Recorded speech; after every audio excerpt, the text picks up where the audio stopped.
would you begin to explain PlayerUnknown's Battlegrounds? Well, before Mario 64, there were no major 3D platformers. Halo turned console shooting games into global franchises.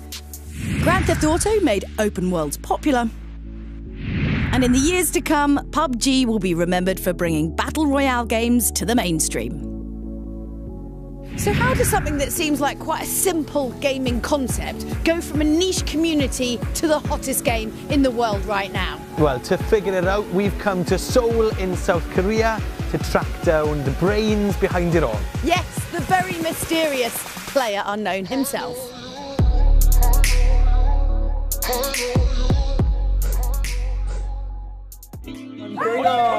Coming up on the show.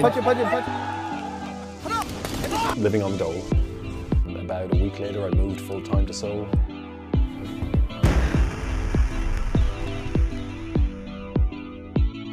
But before we get into it all, for the uninitiated, this is what you're missing out on. The way the game works is you have over 100 people dropped into this giant map with just the clothes on their back. So you basically have to run around all these different houses and different locations and try and find some weaponry and scavenge best you can. Oh my god, I got a shot, damn it. See, look, this is why you don't do pieces to camera while playing the game. Inspired by cult Japanese film Battle Royale,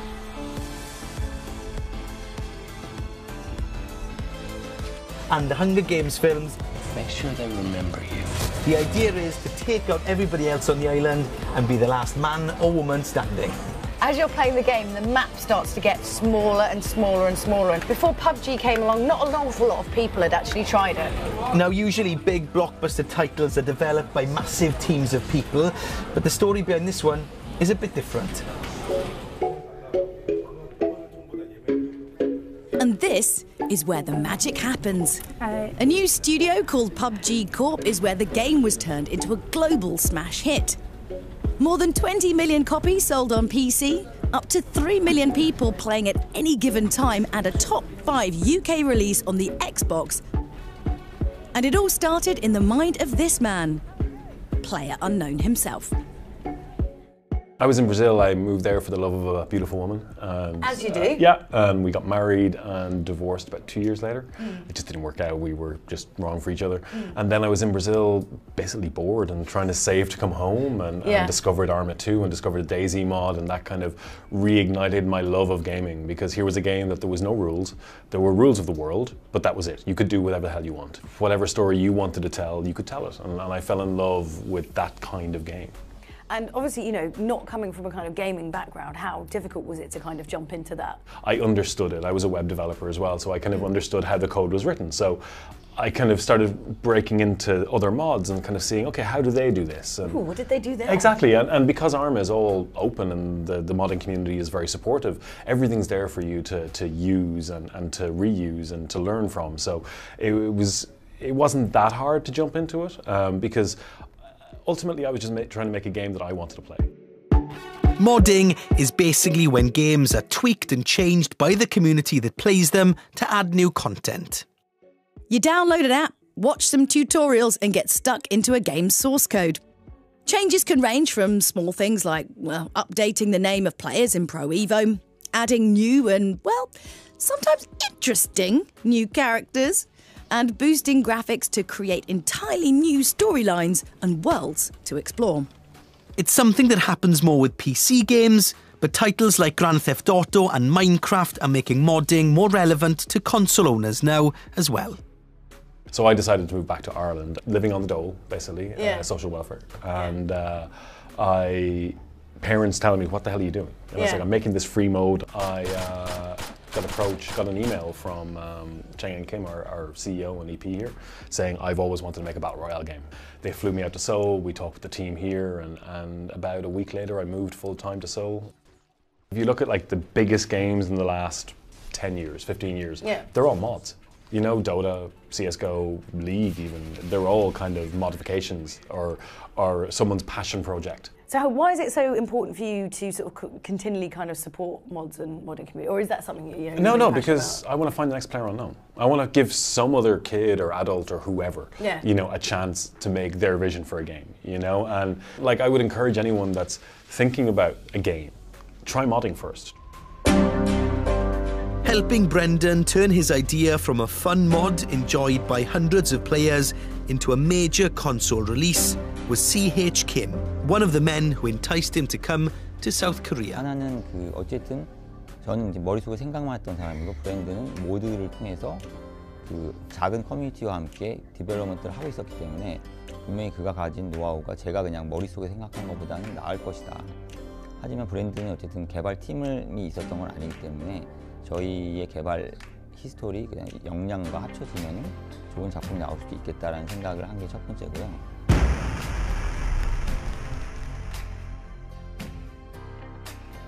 More from the studio in just a few minutes. But to tell the story of this meteoric rise to stardom of this game, we actually don't really need Brendan or CH at all. No, what we do need though is some help from friends back at home. More specifically, from some of the people that help PUBG make the jump to the big time. I think streamers have been a huge part of the rise of popularity in PUBG. Made the dash.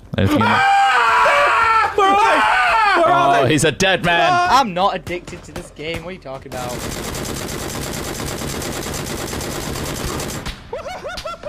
Hi, we're Hat Films. I'm Ross Hornby. I'm Chris Trott. And I'm Alex Smith, and we spend a lot of time streaming PUBG.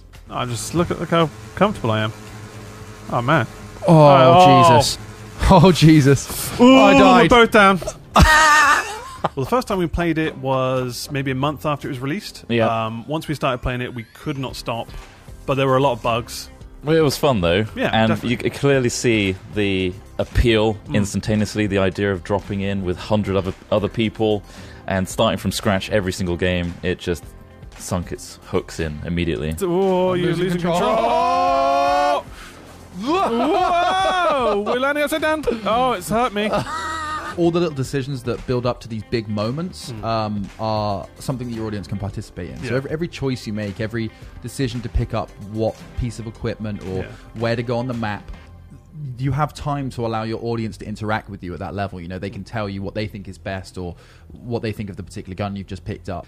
And yeah, so when those big gunfights and those big successes do eventually happen, they feel like they've been a part of that because they've contributed. Yeah, they have, because they have contributed. They've helped you along the way.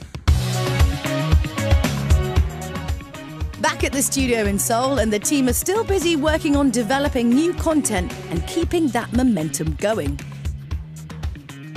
But why did Brendan choose to grow his game here? Oh, just their passion, like the concepts I'd seen and the way they talked about what they wanted to do, that really convinced me. All these people really have this supreme passion for making great games. Like, they love what they do. It's an insane PC culture here, you know, or gaming culture, you know. Like, I mean, you go on the subway here and everyone is on their phone playing a game. You know, that there's such a passion for playing games here. It's great. 제가 이제 그 초창기에 어떤 새로운 게임을 만들기 기획을 하고 있을 단계에서 저희가 잘할 수 있는 걸 베이스로 해야 된다고 생각했어요. 근데 저희는 저와 저희 팀뿐만 아니라 한국의 개발자들은 오랜 기간 MMORPG를 만들었었거든요. 그래서 어떤 온라인 서버라든지 온라인 서비스 형태의 게임에 대한 기반이 되게 탄탄하게 있어요. 그래서 근데 이 배틀로얄 장르라는 거는 겉보기엔 슈터지만 실제로는 라지 스케일의 어떤 그 온라인 서비스에 가깝고 MMO적인 특성도 있거든요. 많은 사람들이 한꺼번에 서버에 들어가니까. 그래서 테크니컬한 그 퍼스펙티브에서 봤을 때는 우리가 잘 만들어낼 수 있는 어떤 장르의 형태라고 생각을 했어요. 그래서 이제 그걸 시작을 했던 거고.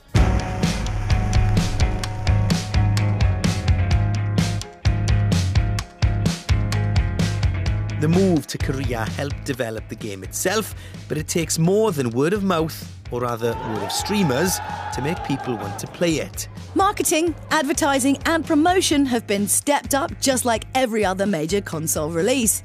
And you can see the impact that this is having. My favorite thing is like that I can get really nervous by the game. This game genre is not horror, right? But I get scared sometimes, but I get excited sometimes. So I think feel lots of emotions in this game. It's fun to play together. It is very easy to play. You don't need any special skills. You just like you win, it's awesome. You don't win, you just go again. The map is getting smaller. It's like really exciting. The adrenaline gets you, and when you're like 5 people left in a small zone and you just, I want to win. And you can see the impact that this is having. At major conventions, the game's gone from having a small stand to dominating show floors. From small beginnings, PUBG now finds itself not only as a global gaming brand, but also a developing e-sport too, with tournaments like this one taking place all the time. Now here at the G-Star convention in Busan in South Korea, people have been queuing for hours to watch their favourite players take each other on, and the action's just getting started.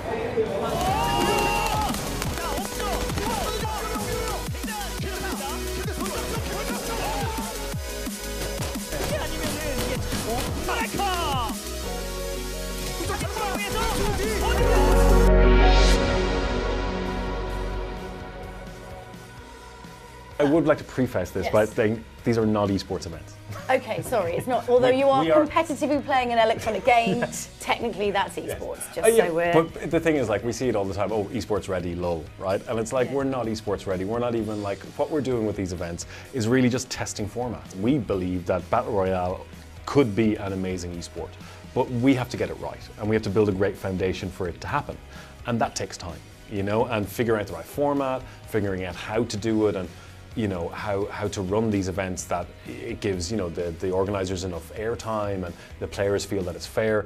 It's going to take us time, but we're in no rush, you know. Like, we've seen so many games that have come out and gone, more an esport, and they're not around anymore, you know. It's like we want to take this slowly, and while the whole community are going, oh, esports ready, we're not, and we will be someday.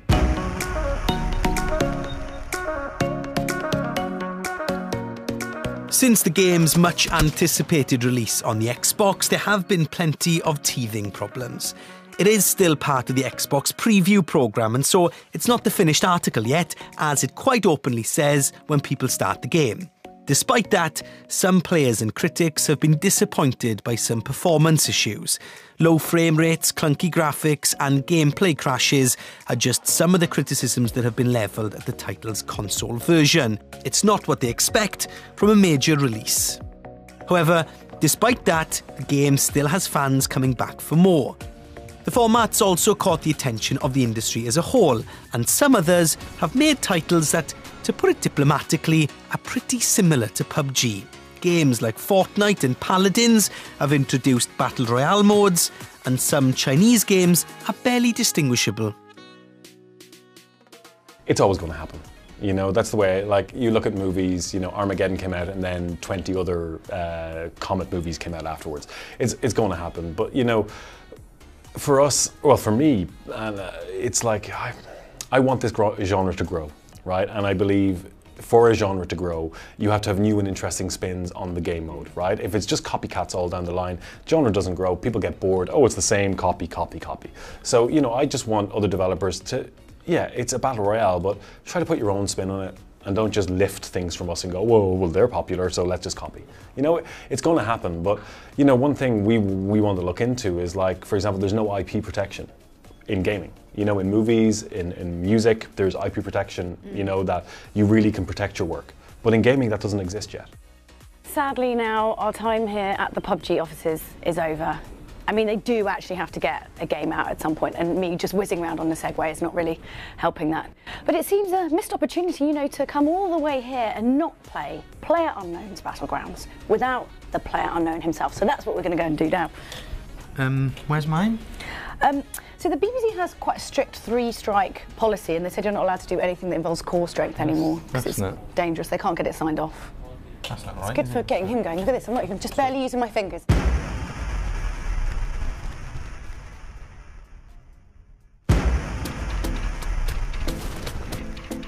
Run and hide, run and hide. Okay, which way am I going?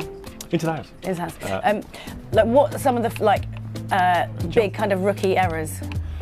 Oh no, I'm gonna Don't die straight away. No, run and hide. I'm so dead. This is the one. No, Punch it. I'm Oh my god. Well, it's a number, that's for sure. So obviously, like one of the. We have come all the way to Seoul to play PlayerUnknown's Battleground with PlayerUnknown himself. Yeah. Yes. And we lasted all of. How long did we last? I feel like that was about 30 seconds from about landing on the ground. Well, Brennan, it's an absolute pleasure. Thank you very much. Yeah, goodbye. I compare it to poker. It's like everyone starts with the same deck. There's the same number of weapons, the same this on the ground, and depending on how you play your game, like you can bluff, you can pick your fights, you can decide to go all in, but you may lose. But you know, it's this idea that once you get to that final table or that top 10, you know, you've got real adrenaline because you worked for it. You know, like you got rid of 100 players and you're in the top 10 and you really feel adrenaline every time.